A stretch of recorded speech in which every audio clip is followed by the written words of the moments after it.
Eu quero começar essa nossa conversa de hoje com vocês e com o nosso ilustre convidado, dizendo algo que, na verdade, eu tenho que ter muito cuidado ao dizer isso, mas eu estou dizendo isso baseado na minha experiência pessoal. Entenderam? Hoje nós vamos falar com uma pessoa que tem a total expertise voltada para questões relativas à saúde mental. E a coisa mais interessante, eu estava vindo para cá e pensando sobre isso, sobre saúde mental. E eu pensei o seguinte, a minha bisavó, eu conheci minha bisavó, eu conheci minha avó. A minha bisavó, com a idade de 55 anos, a família considerava ela uma pessoa frágil e de certa maneira, para usar um termo assim muito pesado, mas ela não era dada a ela um papel de utilidade dentro da família. Todo mundo cuidava dela, todo mundo tinha, e ela tinha apenas 55 anos. Então, a pessoa tinha até um termo, né, que na época carinhoso, hoje virou assim pejorativo, que é gaga, né? A pessoa começava a esquecer, a repetir as histórias e tudo mais. Tá gaga. Aí, com a evolução da medicina e tudo mais, do conhecimento baseado, logicamente, em pesquisas no mundo inteiro, revelou-se muita coisa, inclusive o Alzheimer passou a entrar na pauta, né, das discussões, não só em eventos internacionais, mas também do mundo jornalístico. Demência era uma coisa que ninguém falava até recentemente. Eu me lembro bem disso. Mas hoje nós trazemos uma pessoa aqui, ele está aqui com a gente, e eu espero francamente que todos vocês, espectadores, possam lucrar com as entregas que ele vai fazer. Porque uma coisa é certa, e está aqui a coisa perigosa que eu vou dizer. Perigosa no bom sentido, tá? Não é no mau sentido, não. Eu não acredito, e isso sou eu, tá? Eu não acredito que possa existir saúde física sem saúde mental, e vice-versa. Saúde mental sem saúde física, entenderam? Eu acho que a grande busca hoje, pelo menos é a minha busca, é pelo equilíbrio. O equilíbrio que a gente possa ter com a saúde física e com a saúde mental. E eu acho que isso não é nada fácil. O Dr. Ronald Melo, ele é um dos mais recentes integrantes da Sociedade Americana de Neurologia. Ele está aqui com a gente. E também é integrante da Sociedade Brasileira de Neurologia. Ele é renomado, ele é totalmente capacitado e traz para a gente aqui toda a sua expertise, que vai nos entregar fruto da gentileza, da bondade dele de ter vindo, aceito o nosso convite para estar aqui 2 horas da tarde para conversar com tanta gente. Então, desde já, Dr. Ronald, muito obrigado pela sua presença, muito nos honra a sua presença, e o entusiasmo é muito grande, principalmente porque a gente vai tratar sobre essa questão que hoje em dia está afetando muita gente, que é a saúde mental. Obrigado por me receber. Obrigado por me receber. É um prazer estar aqui e compartilhar alguma coisa que vai ajudar muitas pessoas. A gente acredita nisso, que o conhecimento vai ajudar as pessoas a terem uma vida melhor, uma vida mais saudável, uma vida mais equilibrada, como você falou. Esse é o propósito. Doutor Ronald, me diga uma coisa. Qual é o primeiro sintoma?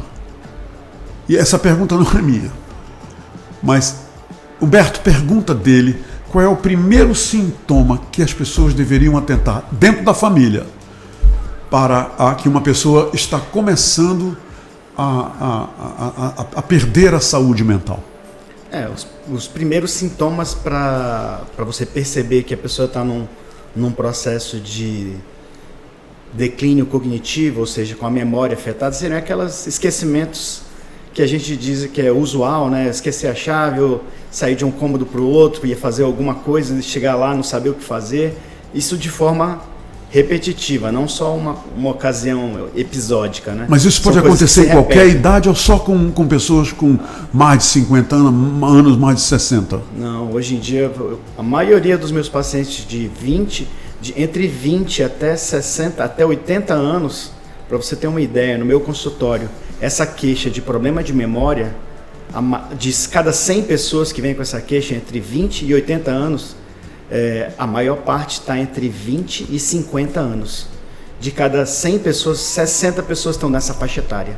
Agora, isso é um reflexo da realidade atual? Ou sempre existiu isso e hoje é que está mais evidente? O que o senhor acha? Já existia desde 15, 20 anos atrás, mas se acentuou muito após a pandemia. Posso dizer isso, porque os níveis de estresse das pessoas estão aumentando cada vez mais, ficaram muito altos durante a pandemia e não baixaram aos níveis anteriores à pandemia. Ainda hoje a gente vê muitos problemas de memória, pessoas que eu estou com problema de memória, estou esquecendo, doutor. É muito frequente isso no consultório, muito. Como é então, doutor, que nós, nesse mundo agitado aí fora, como é que nós podemos, por exemplo, evitar ser afetado pelo estresse?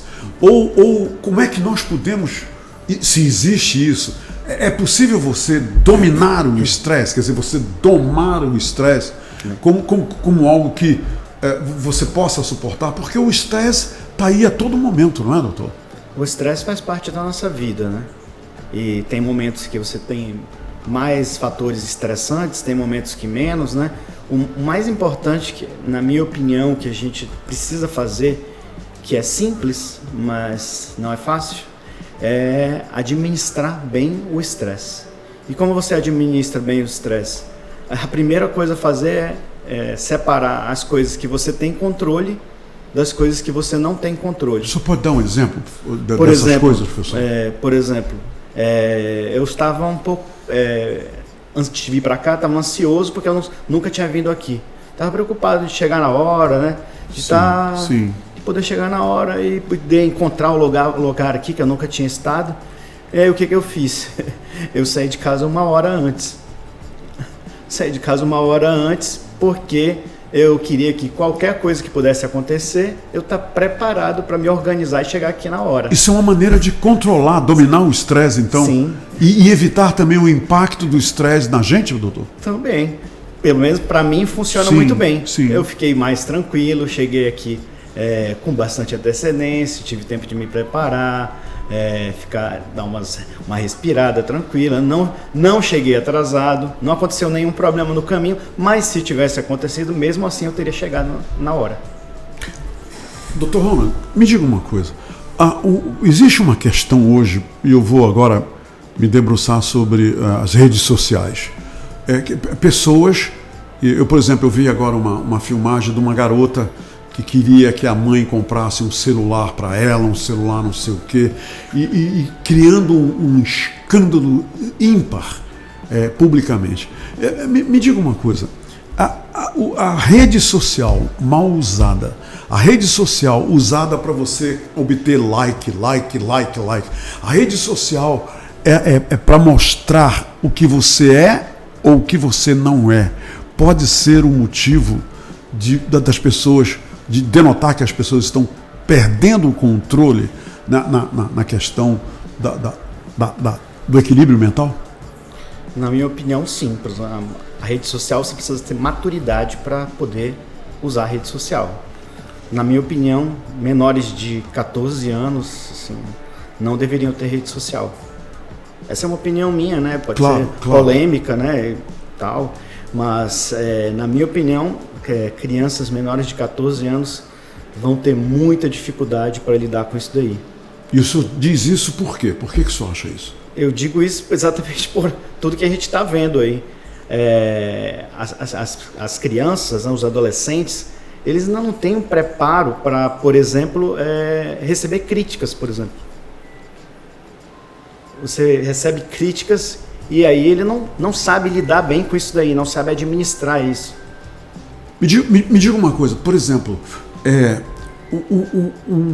essa questão da rede social está fazendo com que o respeito pelos pais o domínio que os pais antes tinham em questão, nas questões do filho, de obedecer às regras, né, da casa, do relacionamento pai e filho. Isso tem sido muito afetado, não tem? Por exemplo, os pais... Hoje nós temos, e eu tenho percebido isso em conversas, filhos, netos que passam a maior parte do tempo dentro de quartos isolados, vendo o celular, sem interferência, sem envolvimento dos pais, dos avós. E isso é algo que o senhor já detectou também, doutor? Também, todo dia no consultório. Crianças com problemas, adolescentes com problemas. Mas a solução, aliás, o problema e a solução está nos pais, né? Quem compra celular, quem diz a hora que a criança pode ficar no celular, quem deveria ter esse controle seriam os pais, né? Porque os pais estão perdendo o controle, alguns já perderam total, você acha? Acho que sim, alguns já perderam total. Por exemplo, aquela garota da filmagem é um exemplo, já né? Perdeu total. A mãe perdeu o controle total, não é? Acho que ali é um reflexo de uma ausência, né, paterna ou materna, ou dos dois, né, na educação. Hoje em dia, muitas vezes os pais estão muito ausentes do dia a dia das crianças, né, dos adolescentes, e delegam essa educação para outras pessoas, para televisão, para telas, e isso daí nunca vai acontecer uma coisa boa, porque a educação é papel do pai e da mãe, e sem estar presente, é muito difícil fazer isso. Doutor Ronaldo, eu tenho que dizer para o senhor, eu decorei, né, porque anotei para que eu tivesse assim, um direcionamento do que eu vou lhe perguntar. As pessoas pediram para o senhor comentar a questão das pessoas tóxicas. Hoje é um outro termo novo, pessoas tóxicas, né, que antes esse termo não era usado. Como é que se identifica uma pessoa tóxica e de que forma a gente pode retirar do nosso convívio uma pessoa tóxica? E mais, de que forma uma pessoa tóxica pode afetar a saúde mental da outra pessoa? As pessoas tóxicas sempre existiram, né? Sim. Ela pode afetar totalmente a saúde mental de uma pessoa, né? Porque, assim, a gente eu acredito que nós todos somos energias, né? A gente libera e recebe energia. E essas pessoas tóxicas só descarregam energia negativa para cima de você. E isso te contamina até fisicamente, pode ficar doente de tanto ficar próximo ou perto de uma pessoa assim. E isso se contamina porque você acaba ficando negativo. Cada vez mais você vai ficando negativo. Quanto mais tempo você fica perto desse tipo de pessoa, mais você torna parecido com essa pessoa. Isso que o senhor está dizendo, por exemplo, eu me livrar, eu retirar do meu convívio um amigo, um conhecido, alguém que seja tóxico. Ok. Agora, e dentro da família? O comportamento deve ser o mesmo dentro da família, com parentes tóxicos, porque existe isso. Dentro da própria família nós temos parentes tóxicos. O comportamento deve ser esse também, eliminar, quer dizer, a pessoa tóxica, mesmo dentro da família, deve ser para a saúde mental de quem está sendo afetado. Deve ter também retirada do convívio dessa pessoa?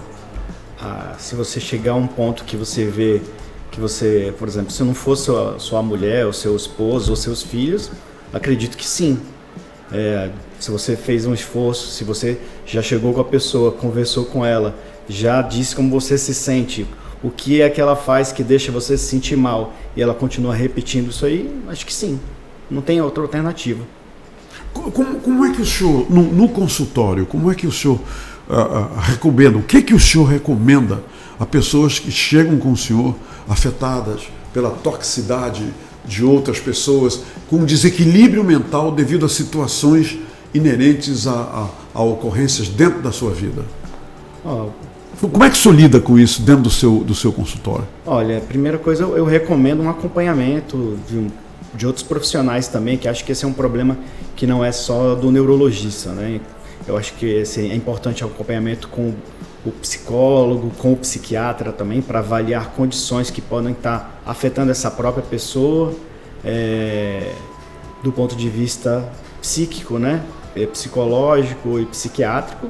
E agora, se você vê que é uma pessoa que está bem equilibrada e que realmente ela dá esse feedback para você de que tem uma pessoa que está deixando ela doente, eu acredito que essa pessoa por si só vai chegar nessa conclusão, né?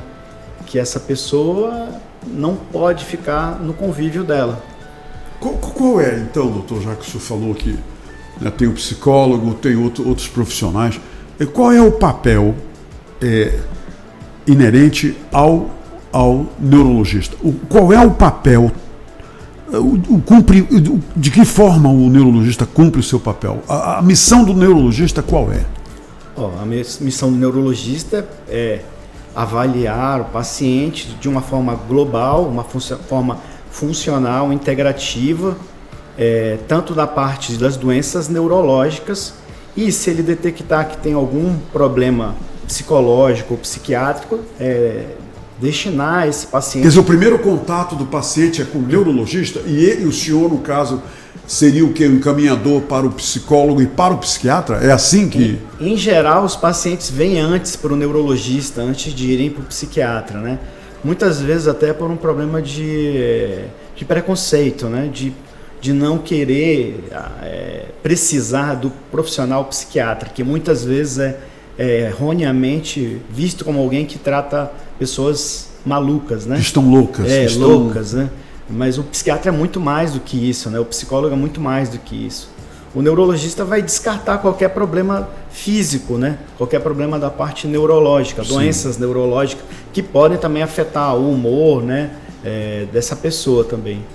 Eu coloquei aqui na chamada da divulgação que o senhor viria nos dar esse privilégio dessa nossa conversa, que algo que eu retirei de uma publicação sua. E o que foi que eu retirei? Foi, o senhor escreveu saúde e performance cerebral de forma natural. Por que eu peguei isso? Para o senhor trocar em miúdos para a gente exatamente o que significa saúde e performance cerebral de forma natural. Bem, muito bem. Essa é uma coisa que eu gosto mesmo. Saúde e performance cerebral de uma forma natural, ou seja, a gente vai fazer todo o possível para não usar medicamentos, drogas, né, de farmácia, essas coisas. A gente vai trabalhar com prevenção, a gente vai trabalhar com alimentação, a gente vai trabalhar com gerenciamento de estresse, a gente vai trabalhar com suplementos, a gente vai trabalhar com orientação nutricional, orientação para exercício físico, para procurar um personal trainer, para procurar um nutricionista para orientar nisso daí. A gente vai trabalhar em tudo isso daí. A gente vai trabalhar em sono, hora de se alimentar, hora de dormir, sono, que é uma coisa muito importante e negligenciada pelas pessoas. A gente vai trabalhar com a natureza, estar em contato com a natureza. A gente vai trabalhar com exposição ao sol, que é muito importante, que hoje em dia a gente está sempre, quase nunca está exposto ao sol. Ninguém toma banho de sol. Ninguém mais toma banho de sol.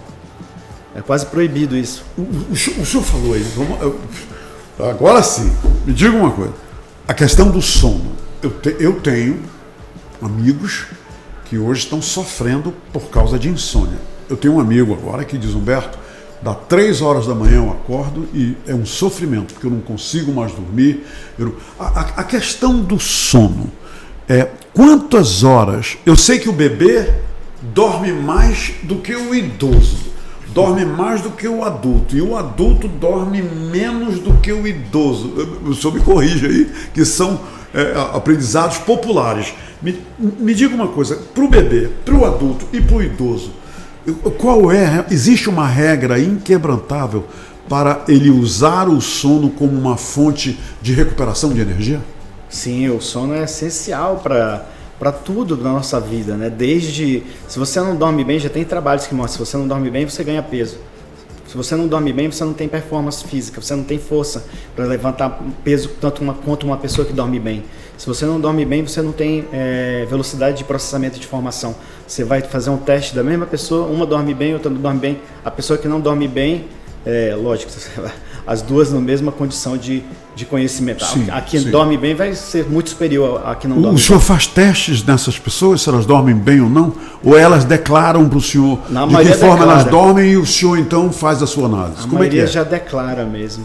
A maioria já declara. Tem muita gente que está com problema de sono hoje, que dorme mal, doutor. Muita gente. Muita gente. Essa queixa de memória e sono, ela está sempre junta. Porque o sono afeta a nossa memória. Sim, a falta do sono, total, aliás. total, a falta do sono. O descontrole do sono. É no sono que a gente fixa a memória.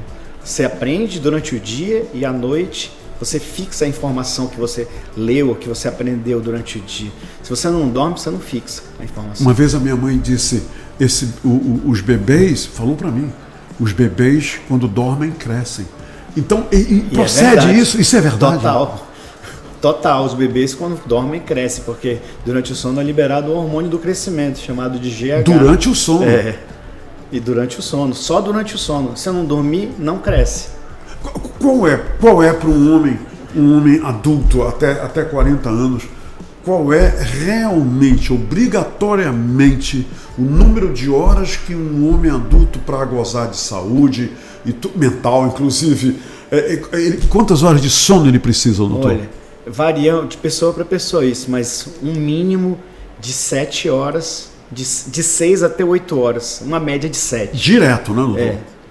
Uma média de 7 horas por noite. Tem pessoas que ficam bem com 6 horas e tem pessoas que ficam bem com 8 horas. Isso varia de pessoa para pessoa. Mas menos de 6 horas você vai ficar doente, mais cedo ou mais tarde. Para um adulto até 40, 50 anos. Agora me diga uma coisa, a grande maioria do idoso, ele tem o sono interrompido durante a noite para ir ao banheiro. Uhum. Isso aí é uma coisa que acontece. Me diga uma coisa, isso de alguma forma afeta justamente esse trajeto de sono no idoso? A gente chama de arquitetura do sono, né? Arquitetura, então. Afeta sim. Quanto menos você acordar durante a noite, quanto menos interrupções, melhor, né? A gente sabe que o idoso tem algumas particularidades, sim, né? Mas a gente orienta, tipo, a diminuir a ingesta de água já próximo da hora de dormir, né? Isso pode ser uma estratégia para acordar menos durante a noite. Uma pessoa que dorme pouco, né? não dorme às 6, 7 horas, né? Uma pessoa como essa aí, ele é mais suscetível, doutor, à irritação, a momentos de descontrole, a impaciência.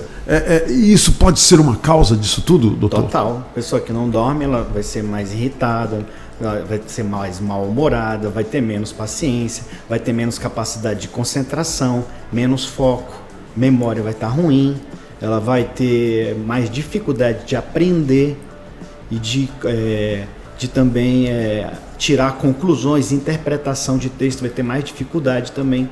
Tudo isso daí. Agora, o senhor falou... E até do ponto de vista físico vai interferir na imunidade dela. Vai ter menor imunidade também. Haverá uma queda na imunidade da pessoa? Se não dormir bem. Me diga uma coisa. Essa forma natural de tratar os seus pacientes. Né? O senhor diz, o que eu tento é evitar receitar remédio.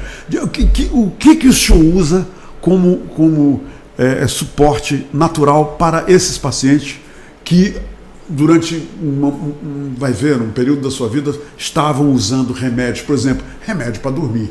Quer dizer, eu queria que o senhor comentasse isso. Olha, tem várias coisas que não são remédios que a gente pode orientar. Por exemplo, atividade física. Isso é remédio? Isso é remédio. Exposição ao sol durante o dia, pela manhã. Outro remédio. Outro remédio. Diminuição de telas celular. Telas de celular. Computador, televisão, tablet, até 3 horas antes da hora de dormir. Então, se eu vou dormir meia-noite, às 10 horas, 10 horas eu paro de ver tudo. Agora, francamente, doutor, agora me referindo aos seus pacientes, a maioria não faz isso, faz? Não, por isso que a gente fala, né, que são coisas que todo mundo sabe, mas pouca gente aplica, não faz. E como é que o senhor induz essas pessoas, como neurologista, dizendo, olha, você vai dormir 10 horas e você não vai ver televisão a partir de 10 horas, você não vê televisão. De que forma o senhor, como médico, o senhor induz essas pessoas a obedecerem o seu comando, a sua recomendação? A gente tenta mostrar para as pessoas que isso é uma coisa real, não é só uma coisa que é da boca para fora. A gente tenta mostrar os trabalhos científicos que tem sobre isso daí, né? O senhor obtém bons resultados com certos pacientes? O mais importante é a própria pessoa estar convencida que precisa mudar. Ela precisa querer se ajudar. Exatamente. Então, como tem uma fala de um grande mestre da medicina que fala que antes de curar, veja se a pessoa está disposta a abdicar dos fatores que causaram a doença dela. E o senhor, então, tem um papel primordial de identificar essas doenças para essas pessoas? Por exemplo, a falta de sono é uma doença, não é? Que causaram a falta de sono é uma nela. doença. Sim. Uhum. E muitas vezes ela acha que é uma coisa sem importância. Ou não tão importante. Me diga uma coisa. Depois a pessoa que passa anos e anos dormindo pouco, passa anos e anos sem pegar sol, nessas condições que o senhor falou, isso tudo pode levar de forma precoce à demência, doutor? Sem dúvida. A surtos de demência risco, e tudo mais? Já não é de esquecimento, eu estou falando de demência. Fatores de risco para demência: sedentarismo, né? Ou seja, falta de exercício físico, a hipertensão arterial mal controlada, diabetes mal controlada, resistência à insulina, ou seja, aquela pessoa que não tem capacidade mais de comer carboidratos e colocar o açúcar de dentro do sangue para dentro das células, né? Que a gente chama de resistência à insulina. A pessoa produz muita insulina, mas não consegue tirar o açúcar do sangue para dentro da célula. Ou seja, fica grande quantidade de açúcar circulando dentro do sangue da pessoa. São fatores de risco. Tabagismo, né? Fator de risco para demência também. Aquela pessoa que se aposentou e fica em casa, não encontrou um novo propósito para sua vida, né? Porque se aposentar, você pode se aposentar, mas você tem que encontrar um outro propósito para... Você não pode parar, não é, doutor? O senhor tem que achar, se envolver em outras atividades, até o quê? Aprender outras línguas e ler livros, o senhor recomenda tudo isso? Aprender novas habilidades, seja quais forem, seja uma língua nova, um instrumento musical, uma dança. Você vai para uma aula de dança, aprender a dançar, você nunca aprendeu para sua vida inteira. Isso faz bem a saúde mental. Faz muito bem a saúde mental. O cérebro se alimenta do movimento do corpo. A partir do momento que eu paro de movimentar meu corpo, meu cérebro está morrendo. E a partir do momento que eu não alimento o meu cérebro, não utilizo o meu cérebro em raciocínios, em pensar, em refletir, escrever num diário, tá? Uma coisa que é ótima para prevenir demência também. Escreva num diário, escreva suas experiências. Antes, muita gente tinha os seus diários, né? Escreviam diários. Dr. Ronald, uma coisa, o senhor lida com jovens com essa questão do autismo? Olha, assim, não muito no dia a dia, mas a gente tem a oportunidade de solicitar os testes, né, para esse neuropsicológico para autismo, mas a gente não acompanha direto não esses pacientes, a gente geralmente encaminha para um profissional especialista nessa área. Muito bem. Sobre os idosos, uma das coisas que todo mundo fala, quer dizer, os especialistas com os quais eu conversei aqui, uma coisa que eles sempre... é a ponta de lança, é o exercício físico. O idoso tem que fazer o exercício físico, isso é natural, isso é preciso e tudo mais. Agora, me diga aqui uma coisa, o idoso continuar o relacionamento com os amigos, em reuniões, em eventos, sair para estar onde as pessoas estão. Isso é realmente algo que o senhor aprova sem hesitar? Remédio. Isso é um remédio. Remédio contra Alzheimer. Pode colocar aí. Os relacionamentos sociais, doutor? Relacionamentos sociais, tem uma rede de suporte, uma rede de amigos, né, de pessoas, um grupo social que você tenha, você pertencer a um grupo social, por exemplo, você pertence a um clube de livros, por exemplo. Sim, uma confraria, por exemplo. Você se reúne ou é online mesmo, vamos ler um livro e a gente vai depois comentar, trocar ideias entre a gente. Isso é remédio preventivo contra o Alzheimer. Qual é, na sua opinião, hoje em dia, fatores que mais afetam as mulheres, principalmente, doutor, essa questão da violência, essa questão da insegurança na via pública, nos ônibus e tudo mais. As mulheres, tanto quanto os homens, são muito afetadas ou mais afetadas por condições de estresse. Olha, até porque tem aquela história de que elas são são mais indefesas, eu quero dizer. Fisicamente falando. Fisicamente falando pode até ser, mas do ponto de vista psicológico, eu acredito que as mulheres são até mais resistentes ao estresse do que os homens, na minha opinião, né? Por que o senhor tem essa opinião? Porque, por exemplo, vamos dizer, os homens têm a tendência a levar muito são mais impulsivos quando eles, têm quando acontece uma catástrofe, por exemplo, na vida de uma mulher, por exemplo. O que ela faz? Ela chora, ela procura as amigas, fala para todo mundo. Ela desabafa, né? Ela grita, faz um escândalo, por exemplo, pode acontecer. E o homem, o que ele faz? Ele procura um prédio e se joga lá de cima. O homem é muito mais por questões de orgulho, de machismo e muita coisa. Ele retém muito esse tipo de compartilhamento, né, do que ele está sentindo, do que ele está passando. O homem tem muito mais dificuldade de colocar para fora as emoções e expor a vulnerabilidade. Mas com medo de ser julgado, doutor? Por que faz isso?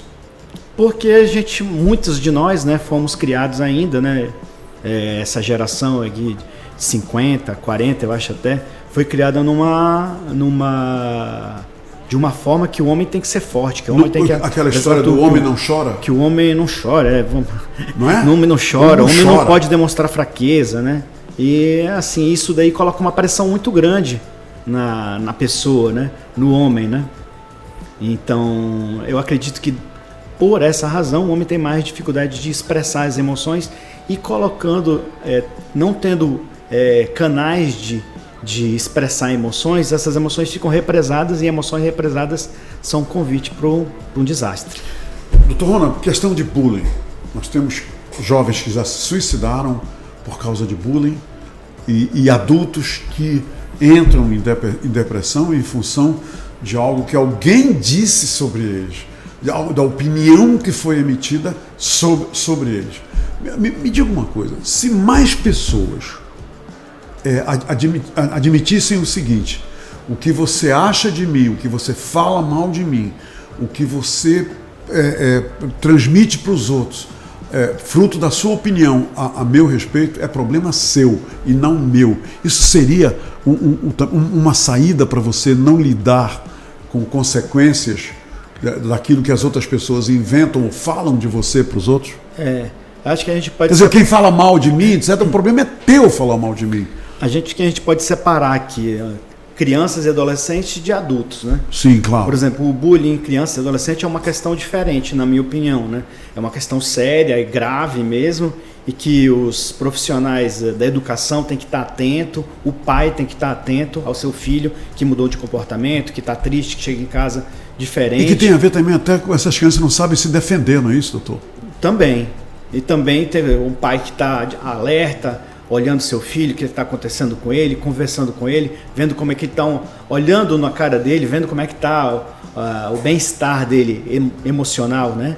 E daí, se for o caso, tem que visitar a escola, ver o que está acontecendo lá, né? Porque hoje em dia, principalmente os adolescentes que já têm redes sociais, porque o bullying ele virou virtual, né? Sim, sim. E aí é muito mais forte do que só uma questão de dentro de sala de aula. Porque antigamente, né, quando eu era adolescente, existia o bullying. Mas quando você saía do colégio, você conseguia respirar. Porque você não tinha contato mais com aquelas pessoas, por exemplo, que estavam te perseguindo ali no colégio. Hoje em dia não, elas continuam nas redes sociais te perseguindo também. Então, essa parte de crianças e adolescentes é muito complicada e precisa ter cuidado dos pais, dos profissionais de educação. Agora, os adultos, eu acho que isso que você falou é perfeito. Tá? Assim, o que você acha de mim, o que você fala de mim é problema seu, não é meu. Ou então aquilo que o Sêneca falou, né? Ele só falou desses defeitos porque ele não me conhece os outros tantos que eu ainda tenho. Exatamente. Senão eu teria falado outros. Muito legal, muito legal. Muito legal isso. Bem, eu quero realmente realçar isso aqui. Saúde e performance mental de forma natural. Isso é totalmente possível e as pessoas podem. E isso é algo que o senhor abraçou, é algo que o senhor se especializou. As pessoas podem muito bem ser tratadas de problemas mentais e por formas naturais, doutor? Muito bem ser tratadas. Isso, quanto antes, você pode começar em qualquer momento. Você tem 40, pode começar. Você tem 50, tem 60, tem 70. A hora certa de começar é agora. E é possível, totalmente possível. Totalmente possível. Quer dizer, as pessoas, ao invés de tomarem remédios, terão atitudes naturais que evitarão o consumo de remédios. Todas as medidas, né, que a gente chama de medidas não medicamentosas, se aplicadas, vão te fazer necessitar muito menos de medicamentos. Né? Não é que você não vá usar medicamentos, e nem que eu seja contra medicamentos. Eu uso medicamento todos os dias, mas assim, o que eu vejo que a qualidade de vida das pessoas daqui a 20, 30, 40 anos vai ser muito melhor quanto mais elas utilizarem essas medidas não medicamentosas e que são medidas poderosas para ter mais saúde e qualidade de vida na flor da idade. Eu tenho visto na internet, e agora com uma frequência que chama atenção, a propaganda de energéticos, por exemplo. Eu não estou dizendo que ômega 3 é energético, não estou dizendo que é. Mas o que estão agora divulgando você precisa de ômega 3 e olha, o frasco tem que estar assim, assim, assado, precisa disso, daquilo. Você precisa de vitamina B12, porque aí uma aplicação de... Qual é a sua opinião sobre, de repente, essa explosão de divulgação em cima de ômega 3 e para citar dois, e vitamina B12? Olha, realmente esses dois aí são suplementos... O senhor notou isso? O senhor notou que... São suplementos poderosos, realmente são coisas que podem ajudar muitas pessoas. Mas se você tem que, por exemplo, vitamina B12, você tem que dosar para saber se precisa, né? Primeiramente tem que visitar um especialista para saber se precisa. Você visita o especialista, ele dosa no teu sangue e vê se você precisa ou não. E muito menos se precisa... via parenteral, endovenosa ou intramuscular, né? Porque isso aí, às vezes, né, você tem que tomar cuidado se aquele profissional está vendo o que é melhor para você ou o que é melhor para ele, né? Infelizmente. Entendi. Mas são coisas boas e que ajudam muito as pessoas. Só tem que tomar cuidado porque às vezes... Em outras palavras, doutor Ronald, tem que tomar a dose certa. Cada pessoa deve se submeter à dose correta, não é isso? Todo suplemento precisa ser individualizado, né? Não existe receita de bolo. Doutor Ronald Mello, muito obrigado 1000 vezes por ter vindo aqui e esclarecido tanta coisa interessante sobre a saúde mental. Qualquer pessoa, doutor, pode ter uma boa saúde mental? Qualquer pessoa pode ter uma saúde mental melhor, né? Melhor do que tem hoje. E esse é o objetivo que deve ser de cada um de nós. Porque cada um de nós está em algum estágio que só a gente sabe. O importante é melhorar, ir para frente, evoluir, né? Essa é a minha visão, essa, a minha perspectiva é essa. Você sempre pode melhorar, seja onde você estiver. E dormir bem, né, doutor? Dormir bem o suficiente. Dormir o suficiente, dormir bem o suficiente. Exatamente. Quem não dorme bem acorda cansado. Né? Eu, por exemplo, noites que eu já dormi mal dormidas, eu amanheço irritado, cansado. Isso é todo mundo, né, doutor? Todo mundo. Um bom dia sempre começa com uma boa noite de sono. Doutor Ronaldo, muito obrigado. Muito obrigado. Obrigado você por ter me recebido. Muito obrigado. Gente, por hoje é só, mas eu tenho um comunicado para vocês sobre o que vai acontecer aqui na sexta-feira. Na sexta-feira, nós vamos iniciar um novo segmento aqui dentro do programa A Hora do H. Nós já tivemos aqui 2 pessoas que se manifestaram e a partir daí eu parti para fazer os meus levantamentos profissionais sobre a questão da vazante. Estão pipocando por aí notícias na grande mídia, na mídia local, de que nós possivelmente teremos uma grande vazante, uma outra vazante recorde este ano. Essas notícias estão pipocando por aí. Então, a partir de sexta-feira, aqui no Portal da Holanda, nós vamos começar a receber especialistas de diversos setores industriais, de mantimentos, de questão, por exemplo, capitania dos portos. Eles virão aqui para cantar essas pedras para a gente, se realmente procedem esses sinais que estão pipocando sobre uma provável vazante recorde que está aí a caminho. Nós teremos aqui um especialista que vai falar sobre o que aconteceu em 2003 e o que pode acontecer em 2023 e 2024, tá bom? Então, tá aí o nosso convite. O nome do nosso novo segmento é SOS Vazante. Boa terça para todos.